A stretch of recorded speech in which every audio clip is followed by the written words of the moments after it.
ஜெயலலிதா உயிரோடு இருந்திருந்தால் தற்போதைய அதிமுக தலைமையிலான கூட்டணி அமைந்திருக்காது என்று திருநாவுக்கரசர் கூறியுள்ளார். திருச்சி நாடாளுமன்ற தொகுதிக்குட்பட்ட நாட்டாமலையில் பரப்புரை மேற்கொண்ட அவர் தேமுதிகவுக்கு ஜெயலலிதா சாபம் விட்டார் என்று சுட்டிக்காட்டினார். அதிமுகவினர் தேமுதிகவுக்கு வாக்களித்தால் அது எம்ஜிஆர் மற்றும் ஜெயலலிதாவுக்கு செய்யும் துரோகம் என்றும் திருநாவுக்கரசர் குறிப்பிட்டார்.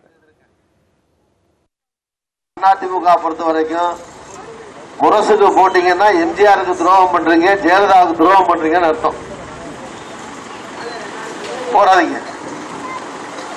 யாராவது இருக்கிறவங்க இருப்பீங்க, அங்கே அதிமுக இருக்க முடியாது, போடக்கூடாது. அதுதான் ஜெயலலிதா இறந்து போன ஜெயலலிதாவுக்கு துரோகம் பண்ணணும்னு அர்த்தம். இன்னொன்னு,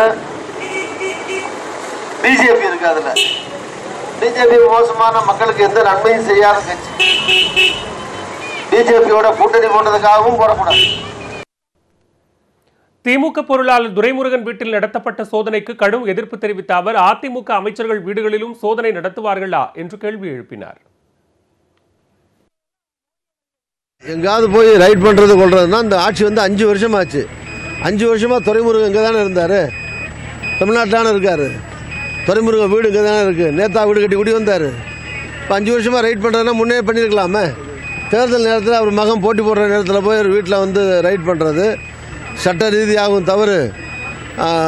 இது அரசியல் நேர்மை இல்லாத மோடியினுடைய எதிரிகளை பழிவாங்கக்கூடிய ஒரு கோழைத்தனமான கண்டனத்திற்குரிய செயலாகும்.